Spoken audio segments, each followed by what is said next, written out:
it gave me a pop-up. It's like live stream. I'm like, no. To where? What do you want to do today? To where? Where are we going to live stream this bad boy off to? I don't know. Recording lottery. Do you A, want to record a podcast, B, live stream, C, dump everything? To be honest, it's getting out of control. Like I remember this used to be like you set up a camera, microphones, you hit record, and you took care of it all later in post. And now everything is like, if I accidentally push a button, we're streaming live to YouTube and LinkedIn and whatever. And I'm like, the world I don't think is ready for an uncensored Modem Futura live stream. Even more uncensored, yes. We can't even correct a little whoopsie-daisies that way. So before we get started, me stalling for a long cold open. Who'da thunk it? I want to ask you, because I giggled out loud when I heard someone was reporting this, and then I've seen it splashed across different social medias. When you are using ChatGPT, yes, do you say please and thank you? It's the Sam Altman thing. Actually, I do less these days than I used to. When I started, I always did. Because it was nothing to do with the AI. It felt like it was a reflection of myself. Yeah. That if I forgot to do that with a machine that felt human, would I forget to do it with other people? I do it less these days. But of course, Sam Altman came out with that quip about it costing them, billions or something? It was, I don't remember what it originally, but a user on X had posted something like, I wonder how much it cost when because anytime you send anything through the chat interface. It's a token that it has to process. Yeah, it has to be processed, right? Yeah. And so the joke would be also, besides money, you're also like, well, how many trees did we light on fire to make this? I made one of those stupid little viral action figure pictures or whatever. Yes. And you're like, okay, that's cute. But there is that small bit that's like, how many trees were lit on fire to create that? Yeah. But somebody had posted how much would it cost? And and Sam Altman chimed in, and the quote, I pulled it. It was tens of millions of dollars well spent. Yep. You never know. I only saw this out of the periphery of my social media eyes. But I am pretty sure that Sam Altman said that tongue in cheek. And yet you've had all of this commentary that takes it really, really seriously. Well, it's like, okay, yes, I enjoy that because that's that whole thing, right? Yeah. Be nice to the machine overlords because they'll have the memory of who was nice to them and who kicked them. One day you may appreciate it. Right. And so I just appreciate that. But also you're like, the entire world is looking to, and that must be an odd thing for somebody. I suppose you don't get into that game if you're shy about getting the spotlight, but someone like a Sam Altman or a Mark Zuckerberg or a Tim Cook or any of these people who are at the helm of these massive companies, every word they say is scrutinized over they're giving us hints about, whatever. And, so he says something like this in jest, kind of, again, tongue in cheek. Yep. It set another uncalculable number of trees on fire. I was going to say, how many trees have been burned down with people chattering about my gosh. But it's funny because I feel like that piece comes up quite often. Should you talk to a AI bot or something like it's a person? And there's a lot of people, you can split it down the middle and say, well, there's a lot of people who are like, it's a machine, it's a tool. You should not anthropomorphize it by, treating it because that devalues the human. Other people are like, manners are manners. See, that's it. And practice them no matter what. So actually, I take this quite seriously. So I don't think it's anthropomorphizing. Yeah. I think it's a reflection on yourself and your own humanity. Yeah. Because it tells other people what sort of person you really are. If you are mean to something that you decide is not human, what does that mean in terms of how you respond to other things and other people? Because the argument here is, if in your own head you think that this thing isn't valuable as a human or having the same abilities or facilities as you can be mean to it. Yeah. And that's your right. But that means who decides? How do you decide whether somebody is actually worth your meanness or your politeness? I would agree. I think it's a good test of character in some ways, right? Because I forget, I didn't look it up. I don't remember, but there was I use air quotes for hitchhiking robot that was meant to just be like passed along. And that thing, like people just destroyed it. Well, it got a long way until it made it. It made it a long way, and then I don't remember where it was, but it was like it reached some place, and it was like and people just destroyed this thing. But also to that same point, you know, what's the Boston Dynamic dog-looking robot? That's right. Yes. Yeah. And I just think in my mind, if you knew somebody and you saw them, you had one of these little, you know, I forget what it's called. We're going to call it Rover. And it's out there doing its little, like, kind of almost creepy prance. And someone walks up and just kicks it. I know. Yes. Yeah. Like, my first thing would not be like, yeah, that is, because also I'm like, that if that was my robot, don't kick my robot. So let's make this real. If you saw an adult, one of your colleagues, calmly sitting there at their desk with a fly, calmly just pulling the wings off it, and then crushing it. Nope. And they looked at you and said, "It's just an insect. What's your problem?" What would your reaction be? Yeah, I'd be like, "You're sick, man." Like that's right. One, because you're also torturing this thing, right? Yep. But yeah, it is. I think it is. It's that judge of care, because I'm like, and again, you know, I look at my own use. I was like, I bet almost all the time I do say, I don't use separate. I usually don't use like a separate chat to say explicitly like, thank you for that. Yeah. But I'll say, please help me. I'm making this thing. Can you please do this? Yes. Or things like that. And especially if I use the voice mode, I always say thank you. Of course. Why would you not? Yes. It's part of it. And I think about this too. Like for the people who get all upset about it because it's AI and it's just a tool. I'm like, yeah, but we've also been anthropomorphizing like our cars and our ships that don't demonstrate any intelligence of any sort. So now you're going to tell me every time you get out of your car, you say thank you. Although I've got to say, sometimes riding in the driverless Waymos here, I find it incredibly hard at the end of a trip not to say thank you as I get out. Yeah. And I feel foolish saying thank you, but then I feel really bad not. I think that's this part of being human in some ways is that connection. I mean, like, it's funny because I think someone had, I didn't know other people did this, and someone had posted a long time ago, and so it must be a thing. When you board an airplane, do you touch the outside of the airplane as you get in? No. I do. Every time. Every time. Like a blessing or just a touch. Just because I'm like, I'm getting in this thing. We are now... You want to connect. We are now symbiotic for the duration of this next flight. But I don't know why I'm thinking about all of those sort of bodily oils and chemicals slowly eroding away on the outside of it. Jeopardizing the integrity of the aluminum aircraft. Erode through. Yes. There's just a slow melting handprint through the aluminum. Right. I don't know why I do it, but every time I get on, there's this thing where I'm like, you know, I am now, me and this machine are now one. There we are. But I don't know why. Again, getting back to this idea of it's part of being human. I mean, it may feel irrational, but it's really sort of, it's in our bones and it defines who we are. And actually, I think it reflects a really deep sense of our identity. Yeah, absolutely. And you know, again, thinking about cars, right? I mean, I suppose you might have cars that you hate and can't wait to get rid of and things like that. But even if you're like, I'm ready for something new, for me, I feel a connection to objects and things where I'll be like, even if it's like, it's time to go, I'll be like, oh, but, and then you have this nostalgic feel of like, wasn't that such a great car or whatever? Oh, I know. It's my remote controls for me. Yeah. Yes. And my hi-fi. Yes. Yeah. Or having knobs. Like lovely knobs. I know. Just like gotta have things with knobs. More knobs. We should probably stop this part of the conversation and move on pretty fast. You know, we can also we can move on, but first there's a call to action here. If anyone who's in the design space, we need more knobs. Right. Like no more touch screens. Let's get knobs.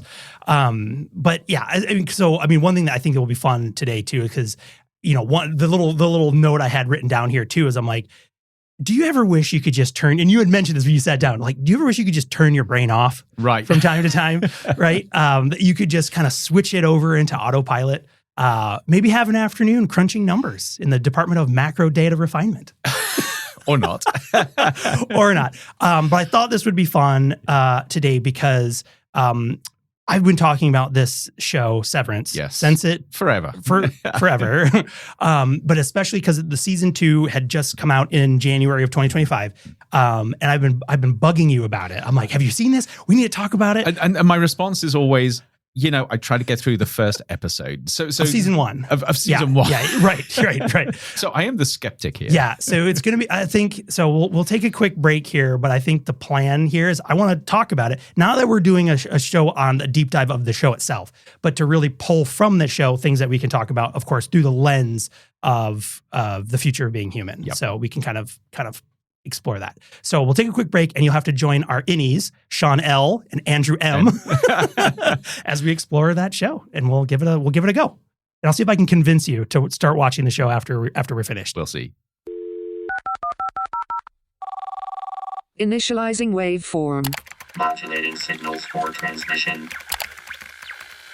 Exploring the possible, probable, and preferable futures. Welcome to Modem Futura.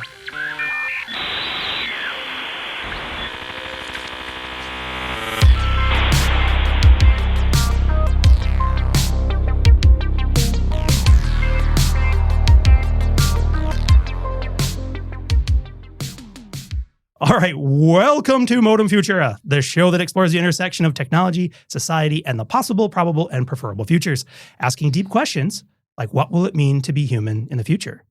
Especially if you have a severed conscience. So I'm Sean Leahy, otherwise known as Sean L, I think, for the rest of today. Right.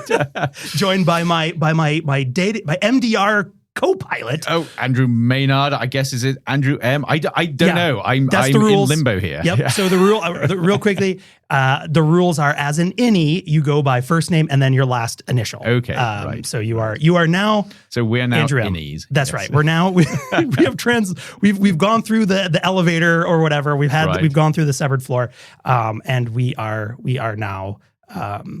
We are now our innie selves. But so to put the record straight, so we're going to talk. I want to use Severance as a springboard, so we can talk about all kinds of. I mean, which means if people haven't seen it or they don't think they'd ever want to watch it, actually, there's more to this conversation. And I will. How about spoilers?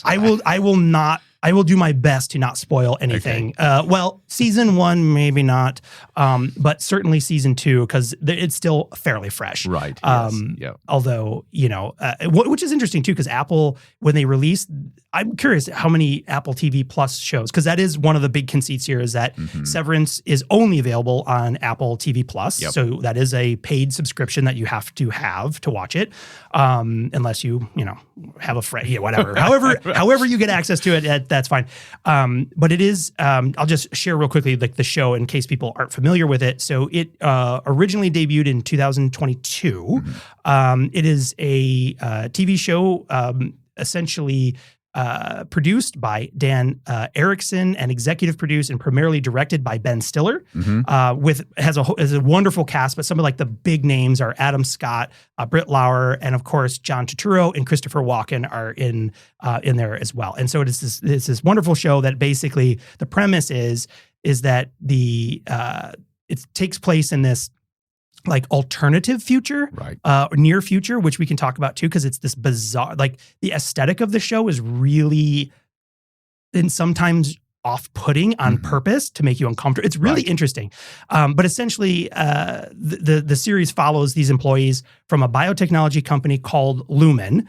And these particular cast members have undergone a medical procedure called to be severed or severance, which is essentially that they have an entire new conscious created as their innie, so that when they go to work, they basically switch from their outie, their regular original sort of self, and become their innie. So it's like having two people inside the one brain. Two people inside your head. Yep. The innie does your job for you from 9 to 5, and then as you leave, go up the elevator to leave switches work, over. Switches back. So the outie version and the innie version are never to meet. Okay. Right?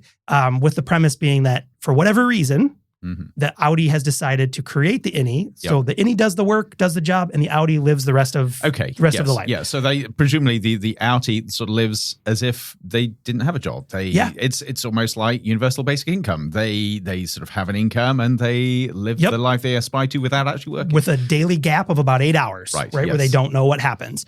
They show up, they walk in the elevator, and they walk out of the elevator at 5 o'clock or whatever it is.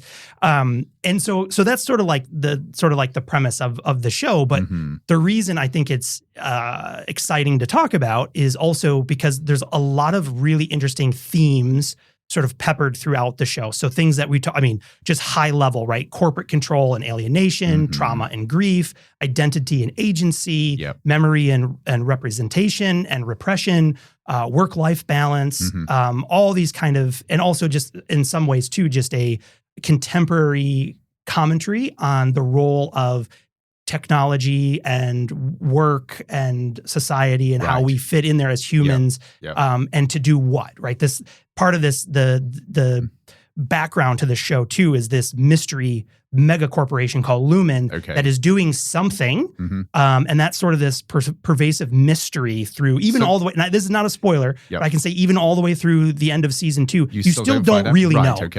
There's a lot of, if you make it through season 2, you're like, I knew it. But it's not a whole picture. Just on that, I've got to ask you this, because we have these conversations about sort of watching long TV series versus movies. So this idea of having something which is never quite resolved drives me round the bend. Yeah. But I get the impression from you actually quite like the mystery. I do enjoy the mystery. I'm a fan of, I think it's J.J. Abrams. His he did a TED Talk years ago about the mystery box. And so if you remember shows, again, love it or hate it, like Lost. Or, right. Tick off all the shows I never got into. Oh, my goodness. Okay. But I do really enjoy a TV show or a movie even, but specifically a TV show is usually because of the length of investment you get involved with the characters, the story. But having this mystery box of you're never quite sure what's in that mystery box. So much energy is spent in like, what does that mean? Looking for the Easter eggs and looking for the little hints and clues. And especially when that's coupled, of course, with really great writing and phenomenal acting, it extends the experience. And I hadn't thought of this ahead of time, but thinking about our conversation when we were talking with Taryn about some of these like second screening and things like that. Yeah, just the other week. One of the things that I really enjoy about shows like this is how the mystery of that, so the mystery box element of these episodes and these shows, extends and all the way through the next one.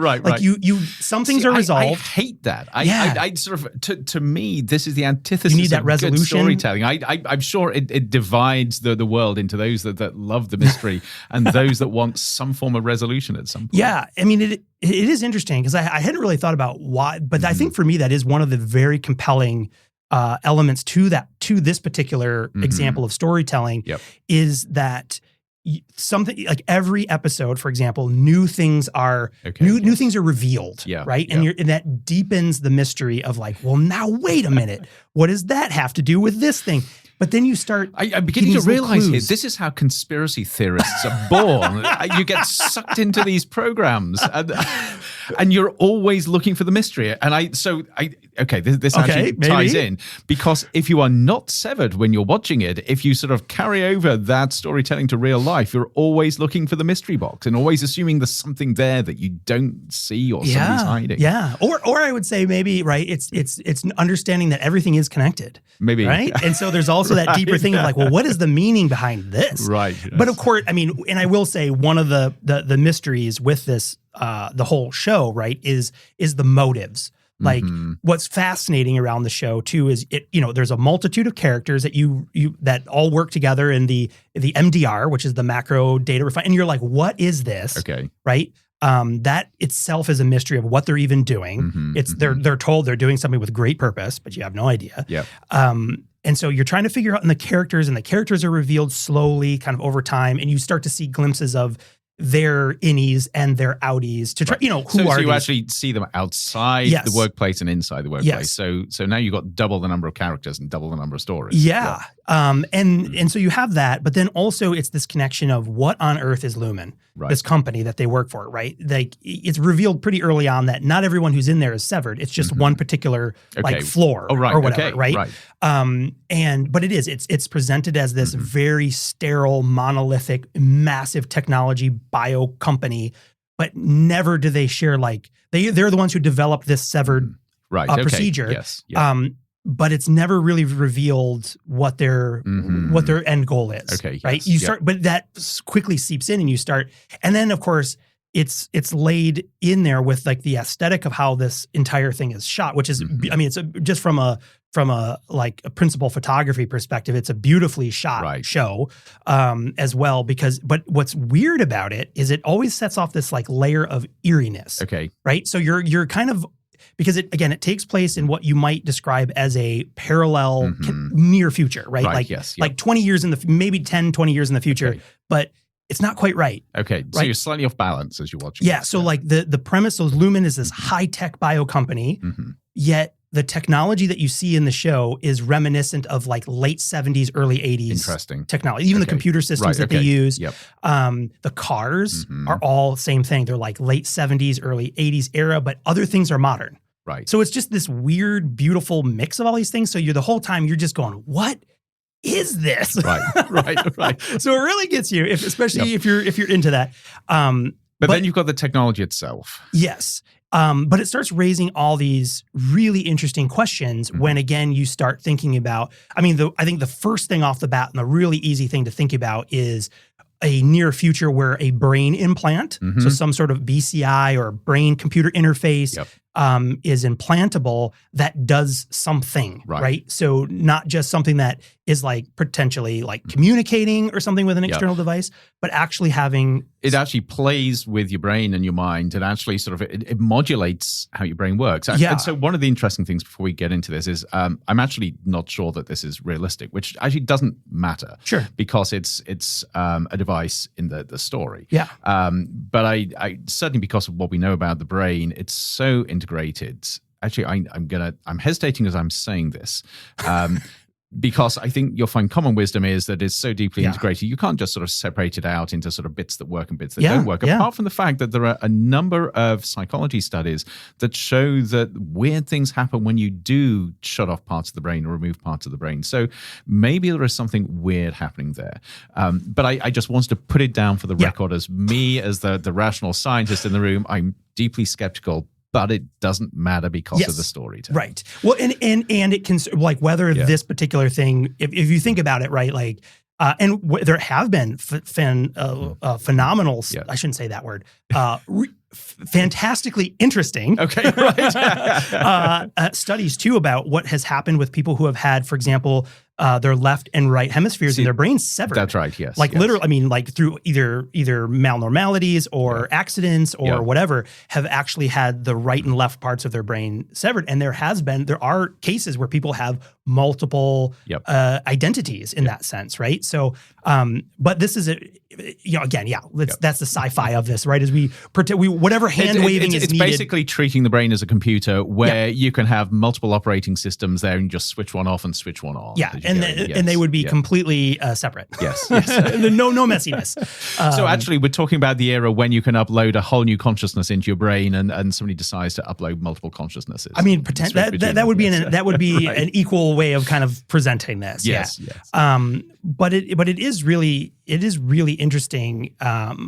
Again, even if you just, all the hand waving necessary to just be like, yes, this technology is possible. Well, right now we have examples like, again, we've talked before about like Neuralink and things like that, doing what would be very early day kind of. Sort of first, I mean, there are 2 or 3 companies that are doing it. Neuralink is obviously the biggest one with those sort of probes that sort of go into the upper layers of the brain. Then there's another one that just does surface meshes, and yet a third company that actually pushes these electrodes up through the blood vessels into the brain. But yes, we're getting there where we've got these invasive procedures to not only read what's happening in different parts of the brain, but to write to it as well. Sure. Yeah. And that gets into this really, I mean, for me, that's one of the areas of this show where, again, that's not part of the plot necessarily of the show, but it's the device that provides the story. That's right. Yes. But what's fascinating is to use that, and this is something I think about too. Is again, and you were kind of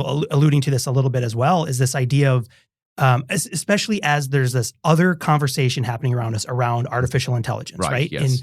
And how do we know if something reaches artificial general intelligence and all these kind of things is also coming back to, while we know a lot about the brain and we are able to study the physical components of the brain, and we can map the neuroelectrical signals of the brain, and we can map out what parts of the brain are live and active. Sure, yes. We still have a very weak understanding of how does the brain then produce an emergent mind. Yes. And with that mind is the consciousness Of and course, the awareness yes. of this stuff. Yep. But like, and to me that is a fascinating philosophical place to dig also, because we just, we with all of the science we have, we still can't say why when you have this physical brain organism, how a mind emerges from it's it. being referred to as the hard problem of consciousness. Yes. How on earth does this thing that we see as consciousness actually emerge? Right. And because like, can we replicate that? So far, no. At least it's not as far as we can tell.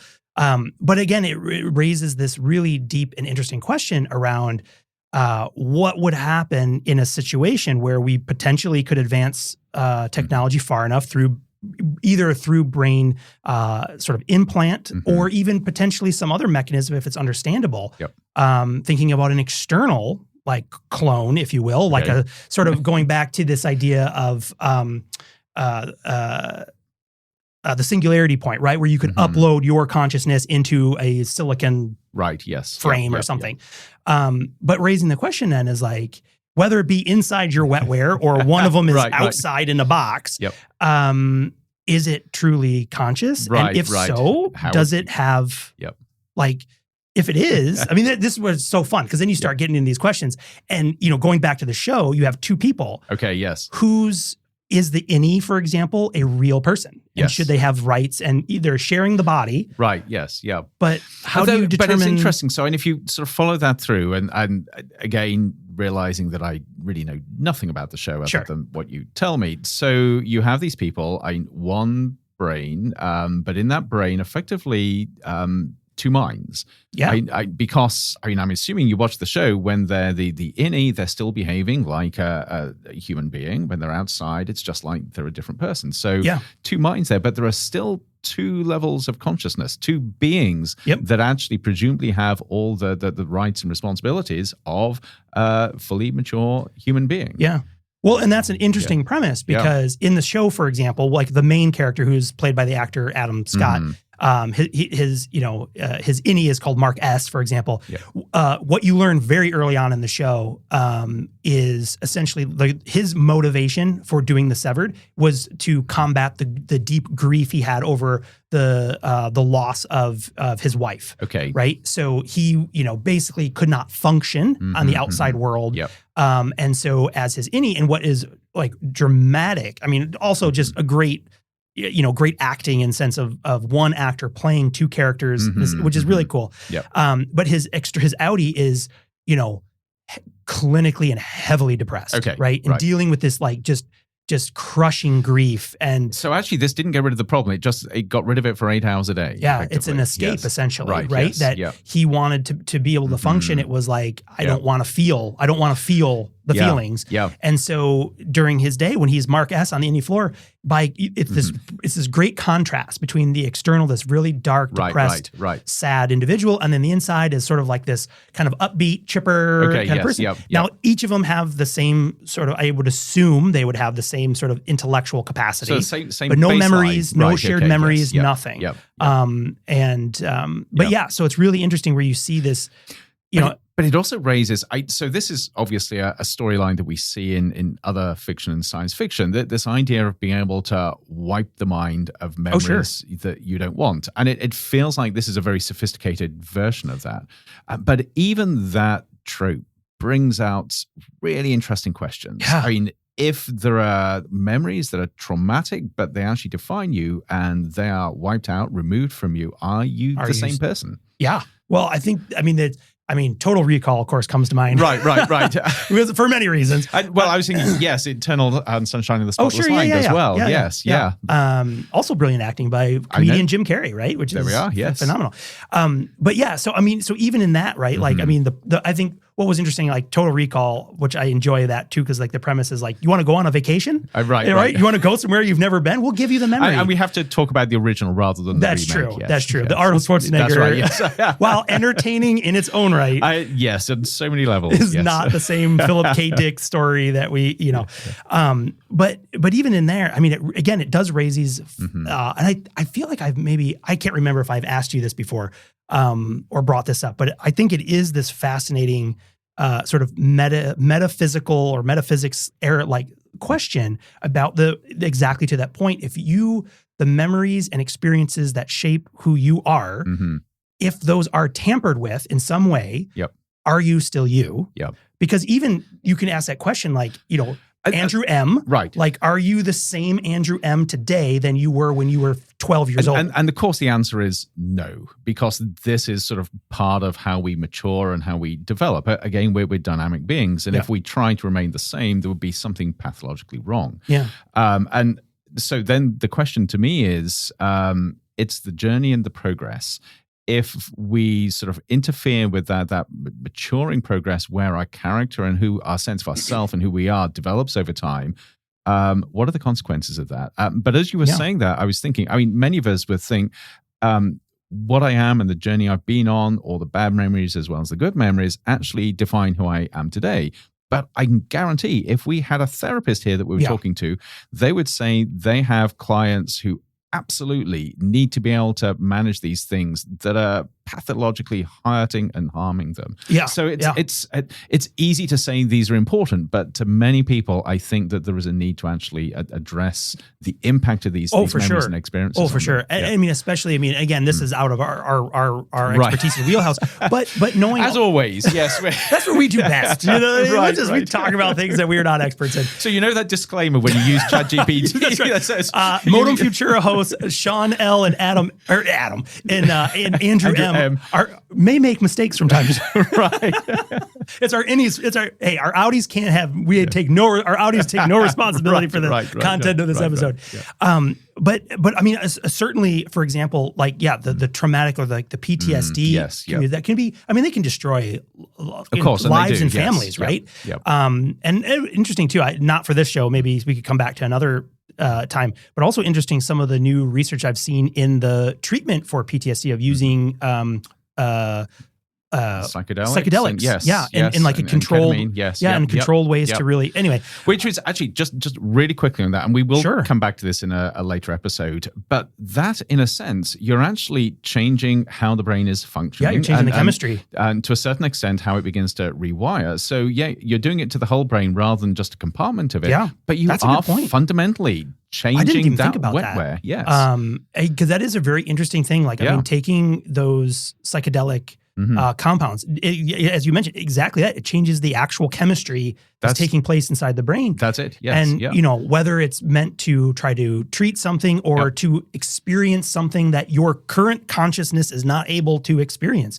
That is a really interesting. And so here's the link back to the program. So we are now at a point in human history where we can begin to re-engineer not only the brain, but the consequences of how the brain functions in terms of our mind, our consciousness, our sense of self.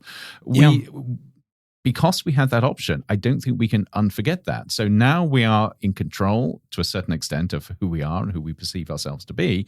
And you can't just say, well, let's not do that because we can do it. The question then is, how do we do this responsibly? And what on earth does responsible mean? No, it's incredibly interesting to think about. Because I wanted to, almost my innie lost his train of thought for a second. But I think, again, just coming back to this, one of these sort of themes, and it's not to say like the show hits on this. This is also my interpretation, right? Of pulling these things out is again, whether it be something literal, like in this storytelling of using, like the brain implant to sever these things, or even just manipulation of the mind of an individual, right, over time. And we've seen this in the outie world, right, with claims on different things like social media and the long term, But I want to get this piece in too, because it just drives me. This is one of those thoughts that Sean has when I'm trying to go to bed at night and you're laying up and I'm like, I can't quite sleep. And then you're not severed. I know. And then I have this thought, and then it keeps me up for even hour, which is, and I can remember where I heard it originally posed, but the question was, when you wake up in the morning, how do you know you are you? Right? Because during sleep or at a period where you are no longer conscious, you wake up and you have you're like, I'm Sean.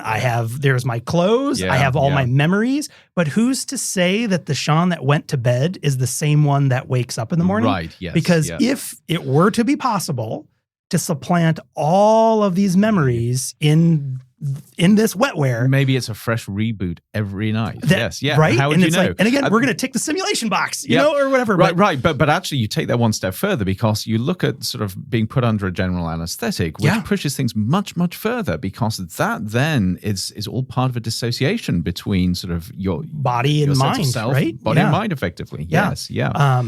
Yeah, it's a wild one because when you start thinking about it, you're like, there's no real answer here. Right. Because again, there's no way for... This is where you need to live in the moment. Oh, man. Yeah. Whatever that moment is. But, I mean, ultimately, right? Because you have those moments where you're like, oh, I don't know, but nothing to be... It's like, it is, in many ways, it's like the simulation hypothesis. Well, if we are, I can't change that. Yes. So just, you got to play the game. No, but it's really fascinating, I think, when you start thinking about these. And again... Coming back to the show a little bit, one of the joys of that mystery box is exactly this. It starts spawning all of these kind of things where you're like, well, what if? I'm not sure this is healthy. Let me just be clear here. If the mystery box is leading to you getting up in the middle of the night thinking, how will I know I'm still me when I wake up? You know? How do I know I'm still me when I've just woken up in the middle of the night? And if I go back to sleep again, will I disappear? Are you different? I mean, like... There's no way to really tell, right? But again, I think of like Total Recall or something, again, implanting artificial memories or removing them and again, what if, right? Again, the if is a massive amount of time and a massive amount of hand waving of technological innovations that are not even on the board at the moment. But again, if you are able through a technological device or some combination of, external way of manipulating a consciousness to either remove things or add things. It raises huge questions. And of course, I mean, even though I dissed the technology in the series as being unrealistic, we're now getting into territory which I think raises profound questions. So the thing is, there's a temporality to who we think we are. And it goes back to sort of you're awake, you go to sleep, you awake again. That feels like there's a through line there, but it's an illusion. Yeah. And it's an illusion that is based on everything from sort of our feeling of who we are, how our brain works, even the nature of time itself. Yeah. But it's an illusion that sustains us, thinking that we are the same person from one minute to the next. But even more complexly, we're both the same person, but we know we're changing. So we know over our life and over time we change, but we still think of ourselves as the same person. Yeah. And it's an illusion that actually keeps us sane and sort of keeps society Speak for yourself, coherent. man. I'm losing it over here, man. But here's the thing. So we know enough about psychology and the functioning of the brain to know that you can do things to the brain that completely sever that association between who you are, your identity, and sort of what you perceive yourself to be and your place in the world. Yeah. And so what does this mean? If we can break the illusion of that continuity, where does that leave us? And that actually gets back a little bit to what is being explored in Severance. Yeah. We're breaking the illusion that we are just the same person every single second of every single day. Yeah. No, I mean, I think that's a really fascinating point because also it raises this. So one of the things that happens in the show, again, this is not a spoiler, is you see glimpses of so you see our severed friends on the floor, right? Those are them. But then by the floor, mean the floor of the place. Floor. I just had this image of all these people. Yes, this is getting pretty gruesome. That's Westworld. That's a different show. Right. But we can talk about that one some time too.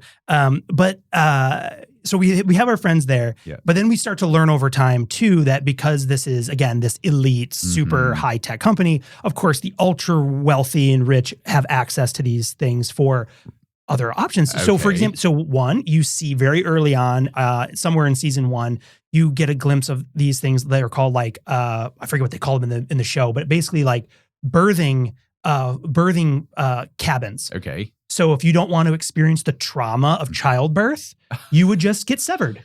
So your innie lives for a period of time to basically give birth to a baby. Yep. And then you flip back to who you are. You walk out the door and you're back to the outie, and now you have your baby and you've experienced none of the pain or trauma or joy of, you know what I mean? So this gets deeply controversial. Yes. And so now, if you think about it in terms of the weird sort of infusion into society with, again, like the ultra wealthy having access to this, to pick and choose. Like, I don't want to experience this thing. Right. Yeah. And I still need to be there, but I don't want to experience it. So I'll just turn off and I'll let my innie two things that are really rattling around my brain here. First is getting back to that idea of our experiences make who we are. Yeah. So if we had the option of avoiding everything that we don't like, how does that affect who we are? Yeah. How does it affect our validity and our value in society? Yeah. And I know people will have very, very strong opinions about this, but I don't think it's black and white at all. But the other thing that strikes me is the cynical side of this. If you want a workforce to do the grunt work which is necessary to keep society running, why wouldn't you enforce the same level of severance? So that the people that do the jobs that nobody really wants to do. Yeah. And you could argue and say, this will make your life great because you'll be doing this job. You have no recollection of doing that job, and yet things will get done. But that is really an enforced control over somebody's right. Actually, it's somebody's right to experience what they do, and that to be part of their life. That is it. Well, and what's fantastic, I love hearing you walk to that because also that's one of the. So I don't need to watch the show now. I'm not giving up. I'm not going to give up. But that is one of the themes of the show because ultimately these people wake up and they're suddenly in this like office floor, and they're like, I don't want to be here. And what's very quickly revealed is even though they are their own person. Their outie has control over them. Okay. So the innie can, for example, can request to quit. Okay. But the outie is who makes the decision. So the company. So in the premise of this show, which is again, it takes a stance for storytelling. Yep. But also in the real world, it asks that question. Well, who, like, for example, if you have if you're able to sever these minds, if you will, for especially potentially an exploitative reason like labor or some hardship or something like that, who decides like in that corpus, that human body, let's say there's two, and that's one of the other things there is a spoiler element there, but that's one of the things too is like, is there only two or can you have more? Right? So you got to watch the show to find that out. How would you know? Yes. Right? How many can you fit in there? But it quickly raises this element of agency and control and consent, right? That if let's call you the original, the OG body, you get severed in this premise, that consciousness has control over the innie, right? Yes. But to what extent? And if something is by all measures conscious and alive, does it not like warrant the exact same freedoms? Which gets us into deep philosophical and moral areas. But of course, there's another illusion here as well, and it's the illusion of autonomy and free will. And of course, both of those are really important philosophical principles, moral principles. And yet the reality is, in a pluralistic society, none of us have absolute free will. None of us have absolute autonomy. Everything we do is constrained and controlled in some way by some system or other people. And we learn to navigate that and live with it and decide what is appropriate autonomy versus appropriate free will. So it doesn't feel that what you're describing is too far removed from there. But of course, there are levels of what we agree on as being acceptable and what is absolutely not acceptable. Yeah, no, absolutely. And I forget the guy's name, but there was a recent, like within the last year, I think it was somebody from Harvard had just published a book on this like extensive research on exactly that of free will. Looking all the way down to like the neurological level of, when you think it was your choice to lift your hand to do the thing. It's not, yes. Yeah, and you're like, no, it's all basically. That's one of those fascinating things. You look at the brain activity and you can see your brain deciding what you're going to do before you've consciously had a thought of it. Which is, I've always found that really, really scary. which again comes back to this idea of the brain versus the mind. Yes. And which one's really in control, right? Because, you're like, I mean, in some ways that's great. I don't have to think about breathing. And if you do, suddenly you're like, I'm not doing it right. Oh, yes, right? yes. But like there's things that are happening that we don't even we can't control. Our operating system, it's like the layers of operating system, but also it makes you even more like an AI. So you're effectively a large language model where there's some routine that's predicting the next token in your behavior and your thoughts and your actions. But you're given the illusion of reasoning through that. Yeah. I mean, it's a wild... Again, are you starting to see why I like the show? right? Because while the show itself doesn't paint that, you can very quickly start to peel these pieces out and because ask those questions. Because the story is done in such a way where it is, again, that mystery box is just right there. And it's always right there where you're like, well, what does that mean? And what does this, but it really gets you thinking about all of these kind of fantastic elements that we don't have an answer for, right, which is in some ways can be scary, but also incredibly rich to start asking those questions. Well, what if? And again, if you look at if you hold up, in some ways like the mirror of what were the technological innovations and the policy decisions and the things that were happening today, and you start asking these questions, right? So, like with artificial intelligence, right? This back and forth, and you have these wild claims of it is conscious, it can think, it's just a tool, like as we were talking earlier, right? It's just a tool, it can't do that, it's just code.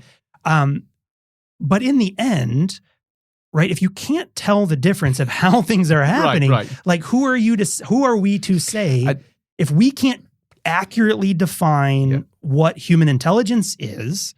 How on earth will we see it and understand it in a machine? Yes, and and I mean, I've even heard at some point someone mentioning too, like a limit. We may be facing a limitation of our own human intelligence that we are not equipped to actually know the answer to those. Like, it's not that it's not knowable; it's that the human mind and our intelligence is not capable of understanding it. Because we've gone again this illusion or this conceit that things are knowable. In a deterministic universe, it just requires more thought, compute, more intelligence, more compute to know things. Apart from the fact we know from areas such as quantum physics that not everything is knowable. But again, we have this sort of illusion that it is. But now you're exactly right. We're being faced with machines where increasingly we have the option of just sort of doubling down on the illusion and saying we're special, the machine is just deterministic, we will always know everything about it, versus the more humble approach that says we don't know how we work, all we know is that somehow things come together to create these emergent properties of consciousness and mind and everything that goes with them. How do we know that it is not just a case of massive compute like we're developing machines that leads to those emergent properties? Yeah, I mean, it's I think that's I get upset strong. I get bothered when people dismiss those. It's like, well, okay, we can say one. You can look at that and you can say, well, the thing we have today is, we can say with relative certainty, is not one thing. Right. That doesn't mean it can't be, because again, you kind of fold in this hubris, this arrogance of only things are intelligent or conscious if they are exactly the way the human exceptionalism. The human exceptionalism, that's a good word. Special, and we will never be bested. Yes. That's right, and we should know we live in an unremarkable planet on an unremarkable solar system and an unremarkable arm of an unremarkable galaxy. Yes. But it raises this interesting question, because which can extend far beyond artificial intelligence. That's just a very hot topic of debate. But I mean, even across other animal species on this planet alone, right? I mean, even in terms of human intelligence, you have, all of the species that are categorized under like the great apes, dolphins, octopi, that clearly demonstrate, even under human standards, intelligence. Right. Yes. Yet, and especially with the octopus, I mean, it's a very, very different neurological system that animal has, and yet it still exhibits intelligence. And not just like little bits of like, oh, well, maybe that I can find the intelligence if I look. I mean, full on problem solving, right? Yes, like in front of your face, problem solving, doing complex things that, let's be fair, I think some humans would struggle to do, right? But so that part is really fascinating too. Is again. Not that you have to fall victim to hype. Please do not. I'll put my, Sean L. and Sean Leahy both wear a HAP defense hype. Just be clear, neither of us believe that ChatGPT is conscious. Correct. But now that's not to say that we should only try to hold up some undetermined, unclarified human construct of what intelligence, what consciousness, what it actually is, that we hold everything in judgment of that. Because I said, we have that with each other. But even there, right? Like there's no way for me to know what is in your mind unless you share it. See, that's right. Other than that, if you didn't speak, if we didn't communicate. I am the mystery box in your life, Sean. Everyone's we're all mystery boxes. But it is true. But it's true. I mean, like, the advantage that humans have in terms of interrogating our own consciousness of those others is our ability to communicate and share those. That's it. Yes. Through stories, through all different forms of communication. Yeah. And of course, this is where we're beginning to get with AI. So I feel as if we're diverging from Severance at the moment, but that's okay. This is something that really intrigues me. This question of how will we know if an AI system or an AI model has either consciousness or self-awareness or a mind or anything like that. And I think you have to, people study this and people pontificate about it a lot. Yeah.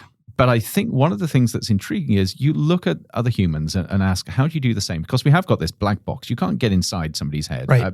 Really in a way that allows you to reveal things. I mean, you've got sort of functional MRI and things like that, sure. but they don't really tell you what you need. So you try and interpolate from the external signals, from communication, from body language, from what people create through art. Yeah, and expression. Here, I think art is incredible because, and I suspect many people disagree, but certainly at one level, art is a window into the soul and the mind of a person. Yep. It's a reflection of what's internal to them and that allows you to be able to see things that otherwise would be hidden. And that raises the question with AI. At what point will AI be able to demonstrate an internal mind or an internal world by the way that it creates art? And will we even be able to understand that and recognize it as self-expression effectively from AI? Yeah, I mean, absolutely. I mean, I think that's exactly one of the measures that we use is that expression is a way of seeing the things that make the person, again, right. It's the combination of their experiences, good or bad, that they're able to express through some medium that's not a traditional, like, I'm just going to tell you or whatever. That there is that exchange of this is coming from my mind to yours, and then the communication actually happens when your mind is absorbing that thing, right? Yes, because again, you're not getting direct in many situations. It's not a direct narrative of this is why I used that brush stroke. This is why I did that thing. See, that's right. You're interpreting that. Yep. But then if you look again right now at looking at generative AI systems that are putting out artwork that, again, if you don't know, and there's been some interesting studies of late too that has, especially even around writing, that did these sort of large scale studies of just, can you tell if this was human? Did you like this? Was it a good story? Right. Did you do? And the data on that is like, it's very hard. No one can tell. Yes. That basically the output from some of these systems have become so good. Yeah. They're Case in point, indistinguishable. we were both at a fantastic event at Arizona State University the other day, looking at the results of a class that have been using an AI playground. And one of the things, I don't know whether you looked at this, there was a brilliant demonstration where you were given 10 pairs of images and you had to say which of the image was AI generated versus not. I tried really hard on that, and I got 3 out of 10 right. Oh wow! Yeah, it was shocking. Yeah, I mean we've talked about this before with other episodes, but it's incredibly difficult because we're talking about the last 3 years of a lot of this push of how much things have advanced. And that's my question, right? Is that you get to the end of this thing and it's like if there is a painting because there's even AI systems that can do embodiment where like it's in a robot that actually is painting a canvas. So there's even that physical embodiment of these things. But the question at the end of the day is, if you enjoy the art, if it has an affect on you, and you don't know where it came from, does it even matter how it came to be? Certainly in terms of how you relate to it and how it transforms you. But again, looking at that sort of revelation of the artist and your understanding of the artist, this really intrigues me, because I think if we ever get to the point where an AI has got enough self-awareness that it can express itself through art, I think we're going to have a couple of responses. First of all, people will be in denial. They will deny that this is a form of self-expression, and they will say it's just a machine. We've got to treat it like a machine. We are not going to accept that it is able to express itself. I think that's going to be the dominant response. But it's the other response I'm interested in. How will we know? And how will we have the humility to realize we might be wrong when we just say it's just a machine? Yeah. I think we've got to think about this, because there's a chance that at some point this is going to happen. And wouldn't it be a tragedy if we started trashing these machines as they were desperately trying to sort of express themselves to us and form a connection? This is why I say please and thank you. There we are. Yes. It's money well spent. Thank you, Sam. Yes. But and again, I think it's like, so in the way I think about it, right, is it might just be, air quotes again, it might just be a machine. That doesn't mean it's not capable of producing, like it's the just there, which is the problem. Yes. But if it's a machine and it's like, again, to me, I'm like, well, it doesn't matter. Like, it does not matter where it comes from. I mean, there might always be an interest to say, like, yeah, that came from Sean L, or that came from, serial number 149872. Like, who cares? But it has a profound impact. If it has a profound impact, that's what matters, right? It's the expression that matters. Like, at the end of the day, like, why would I be so I mean, today you can understand it, right? But like, as the arrow of time moves, and this becomes more and more normalized, that these things are capable of doing, the question is like, why would it matter? I know, yes. Why would it matter? So is this all in Severance? I think none of that. We've walked. We've severed ourselves as usual. Our innies have. Our innies they share a lot of traits. They've walked away. But actually, the thing that keeps on coming back to me, even in this conversation about AI, is yes, if you have this sort of drama where this is happening in humans, it is going to be way easier to do this with AI. Yeah. And that raises some really interesting questions. So I just want to highlight this because I saw this on Tech Meme this morning before we were sitting down to record, that there was an interview with this researcher named Kyle Fish from Anthropic, who was hired to basically study AI welfare. And so it's basically, and I love that. Anthropic is one of those interesting companies. The fact that they would hire somebody to study AI welfare. Right. And actually, so I've got to just put this in as well, because we're here in a school desperately trying to work out sort of how we train our students to do jobs. And we tend to think about the traditional jobs. Yeah. I can't remember any conversation we've had where we think about, we're going to train students to become AI welfare workers or researchers. Yeah. Well, who's going to protect the dog from getting kicked over? I know, right? Yes. Or but this is so exciting. Carry on. Yes. Well, anyway, it was just interesting because it's a, I think the article came out like today, I think, which, by the time this podcast airs, it'll be like a week or two old. Right. But basically, this person was hired to research, again, AI consciousness. And their estimate is that there's a 15% chance that these models will become conscious based on what they're able to do today, right? So, but coming back to, going back to the severed floor, one of the things that's also interesting, so throughout one of the backdrops of, again, the visuals are just stunning when you see these. There's 4 individuals. They're working in this, they're like at the center, like cubicle cluster in this big open room. And they're doing this process called macro data refinement, which you never, still at the end of season 2. It's a metaphor here for the grunt work that many people do each day. Yeah. And at the end of season 2 by now, again, no spoilers, but by the end of season 2, you start to have a pretty good idea. You still don't know, but you have a pretty good idea of what this is. is. Okay. But essentially you have these innies who are there who are doing this, and it's kind of interesting how they explain in the show that they group numbers together based on the way they feel. Okay. So it's this really interesting thing. It's cool. It's vibe, whatever it is. They're vibe. They have to bin them, so they're vibe binning. But what's interesting is, as the viewer of this, you have a clear feeling that whatever it is they're doing is for a nefarious purpose. Okay. Like it's going, whatever this company Lumen is up to, as the viewer of this narrative, you're like, it's probably not good. But again, so you have this sort of storytelling mechanism that's examining, these innies are essentially blindly or like ghost working on potentially code or whatever it is that they don't have any understanding of what the moral implications of it could be. So they're severed from the consequences. They're severed from the consequences. They know nothing. There's an interesting layer and dynamic in the show where the managers of these teams are not severed. Okay. So they know a lot. Yes. But they also, there's another theme that is pervasive through this. Also a commentary on a lot of like the corporate culture / almost like cult-like following of these things where people buy into a mission.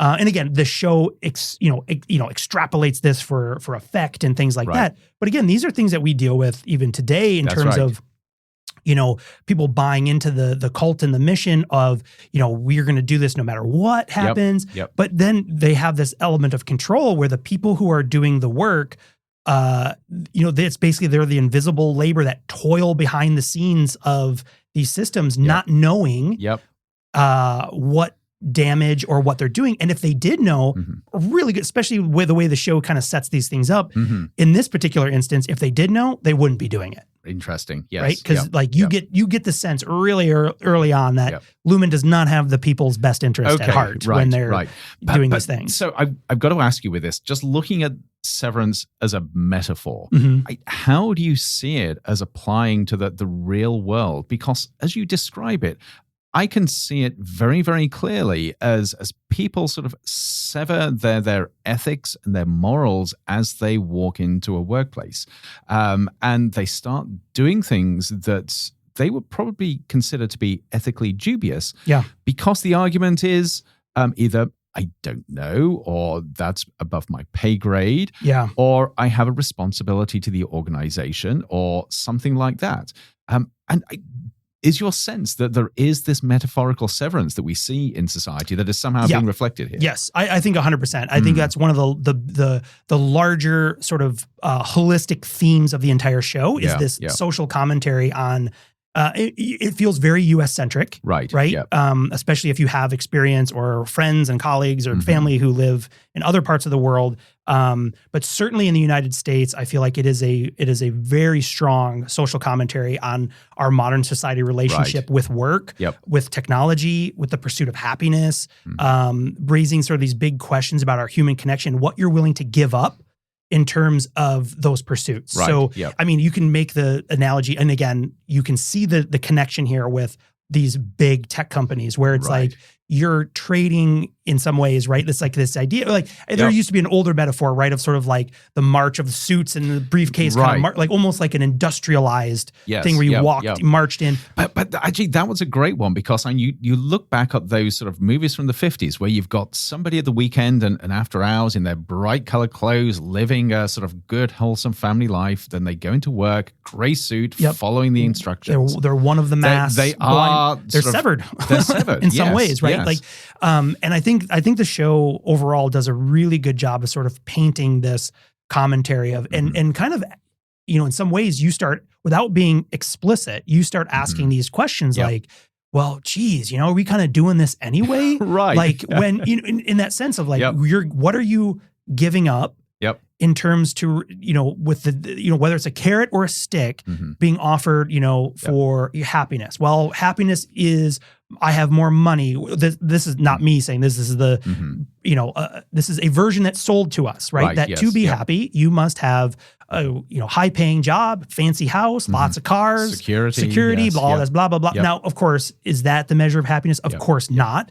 But that's what's being marketed and sold. See, that's right. And then once you're in, how many times have you heard this story from somebody saying, I don't agree with what's happening, but we can't afford to change the system. Sure. It would be too expensive. It would be too disruptive. We've just got to go with the flow. Or maybe if I sort of get further into the system, I can change it. But somehow I've got to follow the rules, even though I don't think it's the right thing to do. Yeah, absolutely. It happens all the time. It happens all the time.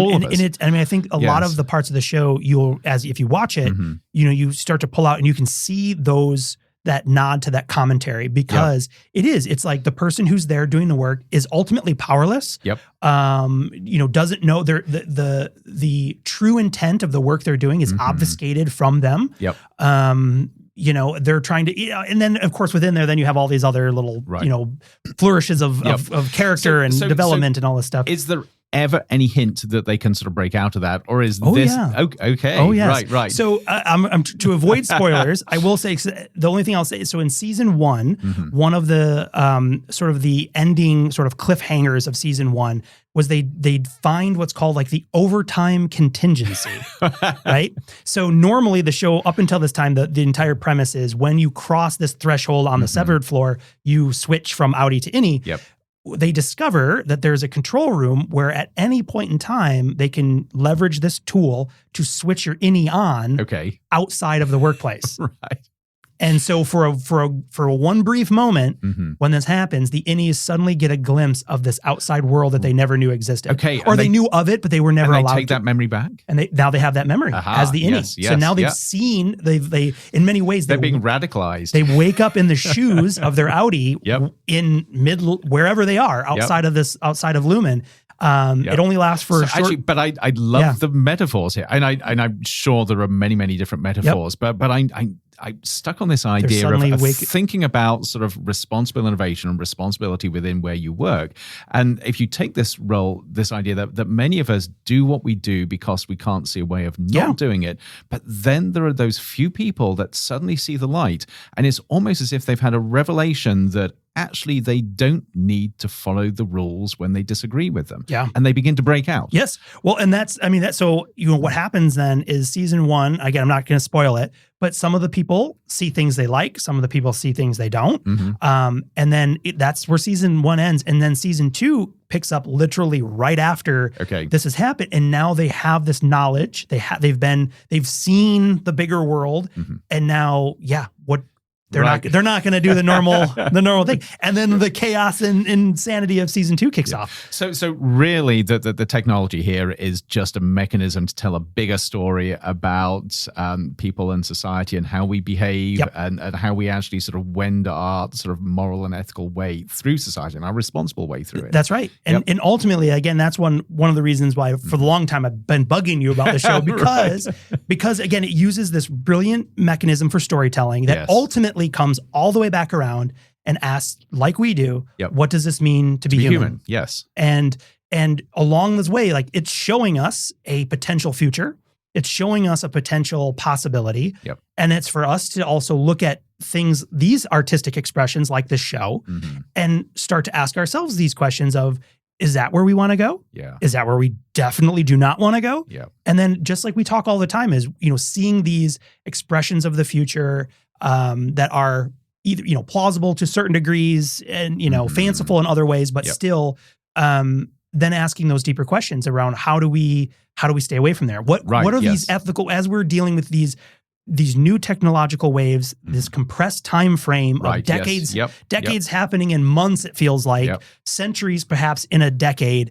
How are we going to navigate that uncertainty and that change in a way that we are not all going through this? I know. We're not all doing data. And effectively asking, have you been metaphorically severed? Yeah. And if so, do you need to unsever yourself and see the world as it is? That's right. And coming and asking that question, like, is that severed world, is that human flourishing? Right. And if not, let's figure out how to get there for real. Yeah. Well, thank you for mucking my brain up. No end with that.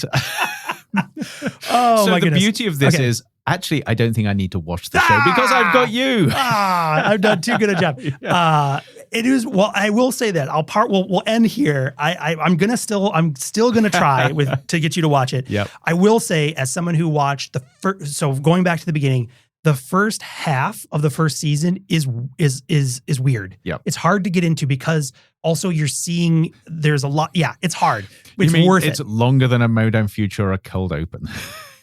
Yeah, if you can believe it. Yeah, but yeah, it's one of those things. The mystery box is there. Yep. It's fun. It would be cool if you are able to give it a little more time, because I would be curious to see then if for you to watch it through your own perspective, and then see if it. We'll see whether I'm convinced. I'm not feeling it. I feel like I either did too good a job spoiling it or not a good enough job selling it. So, but for anyone who is listening, if you haven't seen it, I would recommend it if you have access to Apple TV Plus or whatever. It is a very interesting show. And again, the storytelling itself is great. The acting is superb. Yep. And I think it is I don't know if it is the most successful show, because you have like Ted Lasso and other things like that on their network. I thought it was one of the top ones. It's definitely one of the top ones, and it really feels like it. And clearly a conversation starter. As Definitely. And those are, again, coming back all the way to the beginning. These shows I enjoy so much when you finish watching them and the conversations just begin. Right. Because there's so much to talk about. I enjoy that part. So great. No, this was great. Yeah, yes. Yeah. So I think, we'll have to do more of these in the future where we can pick up, use any excuse to use something we like to just launch off of a whole bunch of other tangents. Right. Maybe we'll get to movies one day as well. Yeah. Someone wrote a book about it, Yeah, I wonder who that was. I don't know. Someone, I think we know them. I think we can find it. Andrew M., thank you for this. Sean L. And now as we say goodbye to our Modem Futura listeners, we'll head back up the elevator and leave the severed floor and return to our outies for the rest of the day. Sounds good. We'll see you on the next one. Demodulating signal. Modem Futura is a production of the Future of Being Human initiative at Arizona State University. Be sure to subscribe on Apple Podcasts, Spotify, or wherever you listen to your favorite shows. To learn more about the Future of Being Human initiative and all of our other projects, please visit us on the web at futureofbeinghuman.asu.edu.